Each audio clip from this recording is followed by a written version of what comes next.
Hello there, brother. How are you? Please post my story. I am a South African man. I like listening to this type of stories, even though I have my own confessions. It reminds me of the time when I used to be on the road. Most of the times, I used to listen to audiobooks quite a lot. You should consider doing something like that in the future. Please, when you post, do not share even my name. I am using my original Facebook profile. There is a secret that I want to carry to the grave, and I want to give you this confession so that others that might be in my situation, they can know that the spiritual realm, it exists and it is there. You can call me Mr. Z. I am a 63-year-old South African man, and I live in peace. I can say, if it was not for the money rituals that I did, I am a man that is living in peace. I live here in Johannesburg, but my peace is being disturbed because of the things that I did. To my neighbors, they don't even understand some of the things that happen in my own house. If you have never seen a ghost in broad daylight, you should not speak when we are talking to you. I look like I am just a successful retired principal. They see me just going around my business, watering my garden. They think that I am a man who is at peace, but they do not know that I am living inside of a prison. I have no wife, I have no children. They are all gone.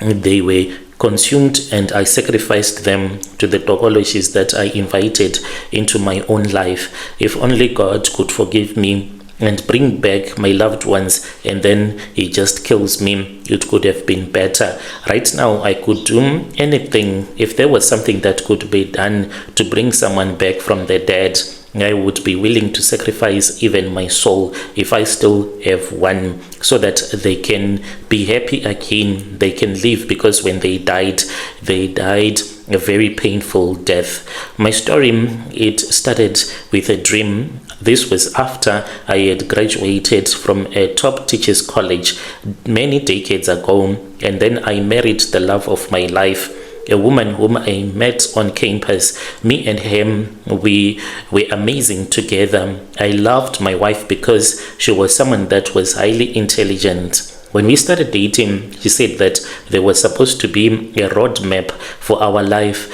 Everything that we were supposed to do, we were supposed to mark it off. And me and him, we were good together. And she always encouraged me to work hard and to work even harder. I worked my way up until I became the headmaster of a prestigious private school in Johannesburg. We had 3 beautiful children, and I poured my life into them. I worked 18 hours days, sacrificed each and every luxury, and I pushed my own kids to excel in school. My dreams, all that I wanted for them was to see them rise higher than I had ever done, and they did. All 3 of my children, they graduated from top universities and moved overseas to the UK as well as to the United States. Life was going on very well. They had high-paying jobs and they had beautiful lives there. And then that was when my wife said that she wanted to retire from teaching. The children invited him to visit them in London for a few months. I was happy for him, for her plan that she had said we were supposed to follow the roadmap. Everything was turning out like the way that she had said it was supposed to happen. I thought that my wife deserved this break, but those few months turned into 3 years. My wife never came back. Every time when I asked my children when their mother was coming home, they would give me excuses. She's coming back. She is here. She is happy here, Papa. They would say, let her rest. I was still young back then. I was a man that had needs. I still wanted to be with a woman, to make love to my wife. So sitting in a huge empty house in Joburg, whilst my wife was living a life of luxury more than 8,000 miles away, I felt as if she had abandoned me. I felt as if this woman, she did not want to be my wife anymore. I was just suffering. I was a man that had built a ladder for his family only for them to kick it away once they had reached the top. I never believed in leaving your own country, so I never wanted to leave the borders of South Africa. In my loneliness, that was when I found a girlfriend. I just wanted someone to talk to, someone to share my bed with, but news they travel fast. Word got to London that Papa has a small house, and as for this small house, she was from Zim. She was a maid that was working in the same neighborhood. The retaliation was instant and brutal. My children, they stopped sending any money to me.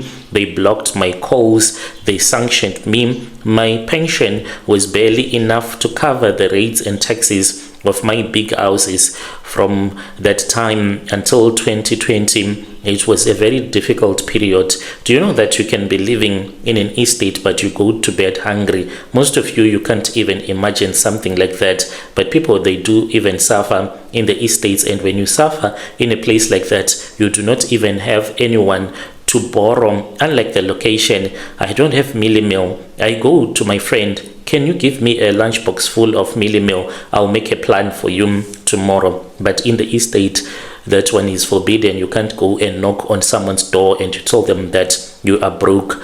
You are on your own. I was hungry in a house with 5 bedrooms. The anger began to rot. I thought that I worked myself to the bone for these children. Now they treated me as if I was like a dog because I sought a little comfort. The anger then led me to a WhatsApp group, and this group led me to a place in Zim that I never thought that I would go. But because I was already dating a woman that was from Zim, she said that she knew the place not like she had been there, but she knew about this place because she had once worked in Harare as a maid.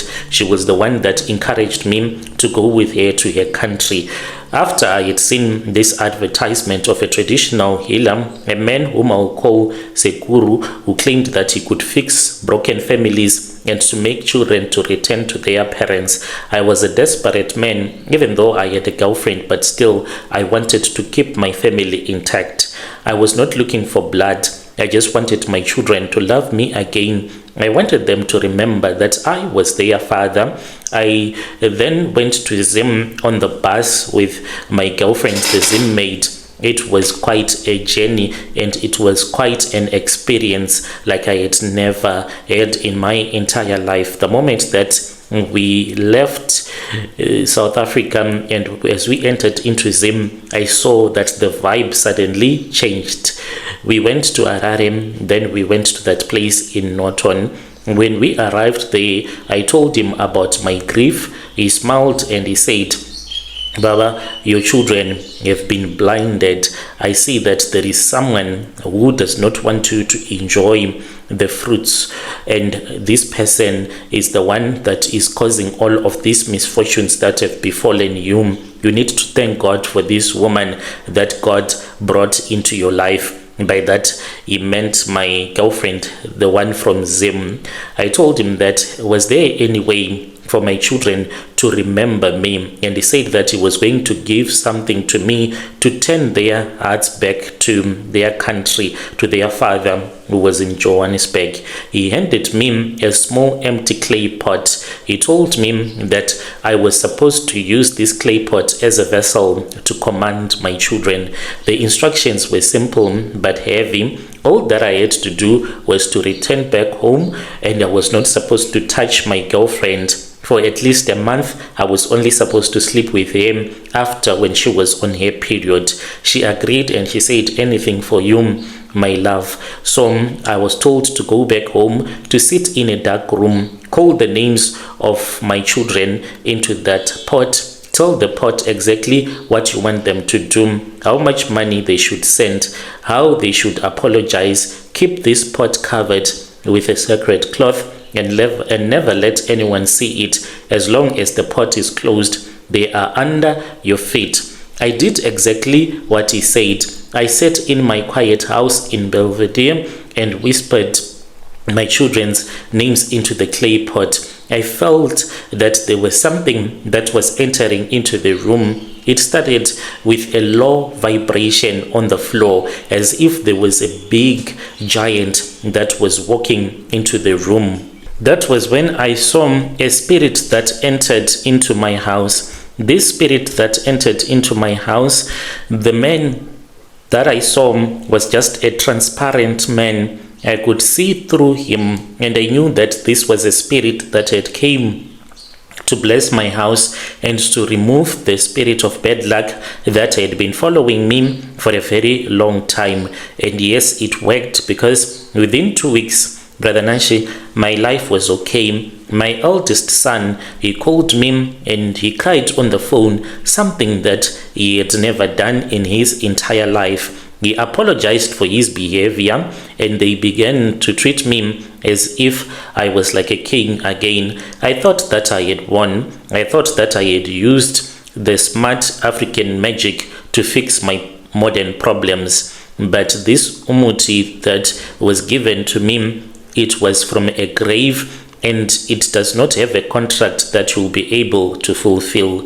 There were other things that were hidden in the contract that I did not know about. The first sign of that contract going bad, it came back when my wife, who was still in the United Kingdom, died in her sleep. And before she had passed away, I had a very weird dream. I saw that I was at a funeral. Whilst I was at that funeral, all of a sudden, that was when my wife appeared, and she then went to where the coffin was. She opened up the coffin, and I saw that inside the coffin there was my son, because I had been wondering whose funeral it was. And I saw that my wife removed the body of my eldest son and said, "My son, it is not your time, let me take your place." And then my son woke up and got up from the coffin, and my wife then entered into the coffin and she passed away. And then I was told that my wife had died in the UK. She had died in her sleep. No illness, no warning. She did not just wake up suddenly. I was shocked, but I did not connect it to the tokoloshis that live inside of the clay pot yet. I just thought that maybe it was just her time. The children flew with her body back. We buried her in KZN. They stayed for a while, but my children, they were so sad about everything that had happened. I blamed my children, and I told them that they were the ones that were supposed to be blamed, because they had taken my wife to a place that was very far away, and I only got to bury my wife, and I did not have the chance to be with my wife when I wanted to be with her, which was very painful for me. And my children, they apologized for that behavior. So me and my children, we said that we were supposed to start going to church. That was where I messed up. I was given a warning. It was on a Saturday when I was told not to go to church, but I still went to church, and then I gave my life to Christ. I did not know that what I had done something that was very bad. A tokoloshi is never going to allow you to go and to give your life to Christ, because once you do rituals, what we do not know is that you now belong to the devil, and you cannot do whatever that you want before you consult with the devil. The nightmare truly began after I had given my life to Christ. My children, for reason I could not understand, they were just experiencing a lot of problems. My eldest son, he lost his marriage, he lost his job, he lost his visa, and then he returned back to Joburg. When he returned back to Joburg, you won't even believe it.